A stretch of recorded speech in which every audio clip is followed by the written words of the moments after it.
Welcome to विदाश public YouTube channel. And हम लोग स्टार्ट करने वाले हैं आज लेक्चर नंबर 2। हमारे पास में पी ब्लॉक एलिमेंट का है क्लास 11 केमिस्ट्री के अंदर। एंड हम लोग इसके अंदर रीड कर रहे हैं characteristics of the P block element. Okay, now look at the word. Okay, characteristics of P block element में हमारे पास लेक्चर नंबर 2 की बात करें। फर्स्ट हमारे पास में आता है atomic and ionic radius. Atomic and ionic radius का मीन हमारे पास में जो शेल होते हैं, न्यूक्लियस के अराउंड जो शेल होते हैं ना, वो हमारे क्या बनाते हैं, आयनिक रेडी बनाते हैं या फिर एटॉमिक रेडी बनाएंगे। ओके, जो हमारे पास में एलिमेंट है अगर वो न्यूट्रल फेज में है, न्यूट्रल है तो एटॉमिक फॉर्म में रहेगा। और अगर उसके अंदर कुछ इलेक्ट्रॉन का सम इलेक्ट्रॉन वो डोनेट करता है या गेन करता है, देन भी it will B convert in ionic form. तो वो किसकी फॉर्म में हो जाता है, आयनिक फॉर्म के अंदर आ जाता है। तो अब उसके अंदर क्या चेंजेस होते हैं, द एटॉमिक रेडी डिक्रीजेस, ये डिक्रीजेस का साइन होगा। The atomic radii decreases on moving from left to right. आपकी एटॉमिक रेडी जो होती है ना, वो डिक्रीज हो जाती है जब हम लोग पीरियड के अंदर लेफ्ट टू राइट जाएंगे। बिकॉज ऑफ उसका एक रीजन है। रीजन क्या होगा, सपोज हमारे पास क्या हुआ है कि हम लोग जब लेफ्ट टू राइट जा रहे हैं ना, तो लेफ्ट टू राइट जा रहे हैं तो क्या हो रहा है, सेम शेल के अंदर इलेक्ट्रॉन आ रहा है। ओके, इलेक्ट्रॉन क्या आ रहा है, सेम शेल के अंदर आएगा। तो इलेक्ट्रॉन जब सेम शेल के अंदर आएगा तो नंबर ऑफ इलेक्ट्रॉन इंक्रीज हो रहे हैं शेल के अंदर। इसके साथ साथ में प्रोटॉन न्यूक्लियस के अंदर इंक्रीज हो रहा है। तो प्रोटॉन मतलब क्या होता है, अट्रैक्शन पावर, ठीक है ना। तो प्रोटॉन क्या करेगा, जो इलेक्ट्रॉन्स हैं शेल के अंदर उनको होल्ड करके रखेगा। बस समझ में आ गई ना। तो उनको होल्ड करके रखेगा तो क्या होगा, जो एटॉमिक साइज है वो इंक्रीज होने के कंपेयर में क्या हो जाएगा, डिक्रीज हो जाएगा। बस समझ में आ गई ना, क्योंकि नंबर ऑफ प्रोटॉन से क्या होता है, जेड इफेक्ट इंक्रीज होता है हमारे पास में, ठीक है ना। और वो एटॉमिक साइज को इंक्रीज नहीं होने देता, वो उसको कांस्टेंट बना करके रखता है या फिर डिक्रीज कर देता है। दोनों चीज होती है, तो कांस्टेंट रखता है या फिर डिक्रीज कर देता है। So now we just go in a period में हम लोग जब जाएंगे तो क्या हो जाएगा, डिक्रीज हो जाती है atomic radii. And now we just move on in a group के अंदर हम लोग जाएंगे तो क्या हो जाएगा, from top to bottom atomic radii क्या हो जाती है, इंक्रीज हो जाती है।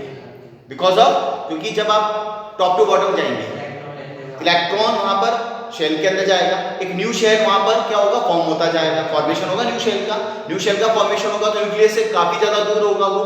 बात समझ में आ गई। तो न्यूक्लियस से उसका डिस्टेंस इंक्रीज हो जाएगा ना, डिस्टेंस इंक्रीज हो रहा है तो एटॉमिक एंड आयनिक रेडी भी क्या हो रही है, इंक्रीज हो रही है। डन, ठीक है। नेक्स्ट हमारे पास में है आयोनाइजेशन एंथैल्पी। इट मीन हम लोगों को क्या करना है, आयोनाइजेशन एंथैल्पी। इट मीन हमारे पास क्या होता है, आउटर मोस्ट शेल में से इलेक्ट्रॉन को रिलीज करना है, सिंगल इलेक्ट्रॉन ना। वन टाइम में, एक ही टाइम में ना, एक ही इलेक्ट्रॉन, एक सिंगल इलेक्ट्रॉन हमारा क्या करेगा, वहां से बाहर निकलेगा। Is it clear. तो वो क्या हो जाएगी, आयोनाइजेशन एंथैल्पी हो जाएगी। तो डेल्टा है, आयोनाइजेशन एंथैल्पी हमारे पास में है। Ionisation enthalpy will be increases when we move from left to right. अगर हम पीरियड में जा रहे हैं तो आयोनाइजेशन एंथैल्पी क्या हो जाएगी बेटा, इंक्रीज हो जाएगी। बात समझ आई। उसका रीजन क्या है, बिकॉज ऑफ, क्योंकि शेल है, ठीक है ना। यहाँ पर शेल सेम शेल होगा और वहां पर क्या होगा, प्रोटॉन इंक्रीज हो जाएगा न्यूक्लियस के अंदर। जब प्रोटॉन न्यूक्लियस के अंदर इंक्रीज हो रहा है तो वो इलेक्ट्रॉन को होल्ड करके रखेगा, अट्रैक्शन पावर होगी वहां पर ज्यादा। तो आप आईपी लगाएंगे, आईई लगाएंगे, ठीक है ना। आयोनाइजेशन एनर्जी कब लगाई जाती है, जब आपको इलेक्ट्रॉन को बाहर निकालना, विड्रॉ करना, ठीक है ना। बिकॉज ऑफ न्यूक्लियस की बहुत ज्यादा पास में है तो न्यूक्लियस उसको होल्ड करके रखेगा। तो आपकी जो एनर्जी है वो इंक्रीज होगी, नहीं होगी, ज्यादा एनर्जी लगानी पड़ेगी आपको उस इलेक्ट्रॉन को विड्रॉ करने के लिए। लेफ्ट टू राइट जाएगा तो यहाँ पर क्या हो जाएगा, लेफ्ट टू राइट जाएगा तो एटॉमिक नंबर इंक्रीज हो रहा है, और एटॉमिक नंबर इंक्रीज होने से नंबर ऑफ प्रोटॉन भी न्यूक्लियस के अंदर इंक्रीज हो रहा है। तो आपको एनर्जी जो आईई हमारी है, आयोनाइजेशन एनर्जी होगी, एंथैल्पी होगी, उसकी वैल्यू क्या हो जाएगी, इंक्रीज हो जाएगी। But now we just move down, हम लोग जाएंगे वहां पर ग्रुप में जाते हैं, ठीक है ना, अप टू डाउन जाएंगे ग्रुप के अंदर, तो it will B decreases because of nucleus से आउटर मोस्ट शेल इंक्रीज होता जा रहा है। बात समझ में। तो न्यूक्लियस से जब आउटर मोस्ट शेल जो है इंक्रीज हो रहा है, ठीक है, तो डिस्टेंस बढ़ रहा है। डिस्टेंस इंक्रीज होने की वजह से क्या होगा, आउटर मोस्ट शेल न्यूक्लियस से बहुत दूर है। अब अपन जरा सी आयोनाइजेशन एनर्जी लगा करके इलेक्ट्रॉन को विड्रॉ कर सकते हैं। Is it clear. सेम चीज किसके अंदर हो जाएगा, इलेक्ट्रॉन गैन एंथैल्पी के अंदर हो जाएगा। When we go from left to right it will be increases. तो ये क्या हो जाएगी, इंक्रीज हो जाएगी, और ग्रुप के अंदर क्या हो जाएगी, डिक्रीज हो जाएगी, ठीक है ना। मेटेलिक कैरेक्टर, मेटेलिक कैरेक्टर मतलब वही सेम चीज है क्या, कि न्यूक्लियस के पास में अगर हमारे पास शेल है, न्यूक्लियस के पास वाला शेल है, के शेल है या एल शेल है, तो वो क्या करेगा, इलेक्ट्रॉन को होल्ड करके रखेंगे, इलेक्ट्रॉन विड्रॉ नहीं होंगे। विड्रॉ नहीं होंगे तो मेटालिक कैरेक्टर डिक्रीज हो जाएगा। कब होगा? जब हम लोग पीरियड में जाएंगे। लेकिन when we just go in a top to bottom, अगर आप टॉप टू बॉटम जाते हैं तो फिर क्या हो जाएगा, हमारे पास मेटालिक कैरेक्टर इंक्रीज हो जाएगा क्योंकि आप इजीली इलेक्ट्रॉन को विड्रॉ कर पाएंगे यहाँ पर। Is it clear? ये चीज समझ में आ गई आपको? Now we just talk about the boron family. इसका फर्स्ट मेंबर है हमारे पास में बोरॉन की बात करेंगे। Group 13 element of the periodic table consist of 5 element. ठीक है, boron, aluminium, gallium, indium and thallium. Okay, except boron. Boron क्या है हमारा? नॉन मेटल होगा यहाँ पर। Aluminium is the most common metallic element in the earth crust and also very important element हमारे पास इसके अंदर होता है। ओके, तो नोट डाउन कीजिएगा इसको पहले।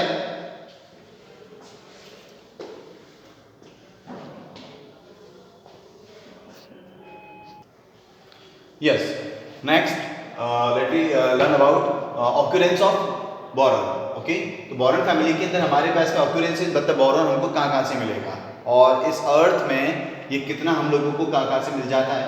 Boron is fairly rare element and it occurs to a very small extent that is 0.0001%। इतना सा मिलता है, मतलब पूरे नेचर में हम लोगों को इतना सा उनके और की फॉर्म में मिलेगा ये। ठीक है, by mass in earth crust. ठीक है, boron does not occur in a free state but occurs on a borate और ऑर्थोबोरिक एसिड। मतलब फ्री स्टेट का मतलब होता है जैसे कोल माइंस होती हैं, डायमंड माइंस होती हैं, तो वो तो फ्री स्टेट में मिल जाते हैं। लेकिन ये किसके अंदर मिलता है हम लोगों को? या तो बोरेट्स की फॉर्म में मिलेगा या फिर क्या मिलेगा, ऑर्थोबोरिक एसिड की फॉर्म में मिलेगा। ठीक है, ऑर्ट्स बोरेक्स Na2B4O5OH4.8H2 हमारे पास हो सकता है, या फिर Na2B4O7.10H2 इसका फॉर्मूला हो सकता है।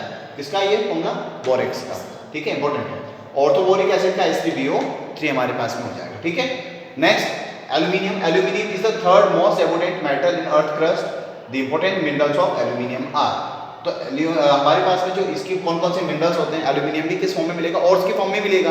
तो वो कैसे मिलेगा? बॉक्साइट है, बॉक्साइट का फॉर्मूला Al2O3.2H2 है। लर्न करना है, दिमाग में रखना है, Al2O3.2H2 बॉक्साइट का फॉर्मूला होता है। ठीक है ना। Cryolite Na3Al(F6). ठीक है, ये हमारा 12th क्लास के अंदर एक्सट्रैक्शन मेथड जब हम लोग पढ़ेंगे वहां बहुत सारा काम आएगा। ठीक है ना, तो Na3Al(F6) हो जाएगा। कोरेंडम, कोरेंडम की फॉर्म में Al2O3 और ये किस फॉर्म में मिलता है? एनहाइड्रस एल्यूमिना की फॉर्म में हम लोगों को मिलेगा। ठीक है, नेक्स्ट इसके जो रिमेनिंग हमारे एलिमेंट्स होते हैं, गैलियम, इंडियम और थेरियम की बात करते हैं। These elements are very much less abundant and occurs in trace. मतलब बहुत ही कम मिलेंगे। ट्रेस का मतलब होता है बहुत ही कम। बस समझ में आ गई? तो 100 पार्टिकल्स अगर नहीं मिल रहे हैं तो उसमें से 1% चांस होंगे इनके मिलने का। इन सल्फाइड मिनरल्स में मिलेगा, देन ऑक्साइड्स मिनरल के भी इन ऑक्साइड मिनरल्स के अंदर भी मिल सकता है हम लोगों को। केमिकल प्रॉपर्टीज की अगर हम लोग बात करते हैं यहाँ पर, तो बोरॉन फैमिली में सबसे पहले हम लोग करवाते हैं इसकी रिएक्शन किसके साथ में? एयर के साथ में। तो एयर के साथ में pure boron is almost unreactive. Boron air के साथ रिएक्शन करेगा नहीं। अगर आप बोरॉन को ओपन एयर में रख देंगे तो उसके साथ कोई रिएक्शन नहीं होगी। बट एल्यूमिनियम के साथ है, क्या है? Aluminium react readily in air forming then thin oxide layer on the surface. अगर आप जैसे ओपन को रख देते हो ना, तो वो क्या करेगा, जैसे एल्यूमिनियम है इसके ऊपर क्या बन जाएगा? ऑक्साइड का एक लेयर बन जाएगा जो कि क्या करेगा? इसको कोरिजन वगैरह से बचा लेगा। वो एक प्रोटेक्टिव लेयर इसके ऊपर बना देता है। ठीक है, डन। तो इसको कॉपी कर लेना, लर्न कर लेना। ठीक है।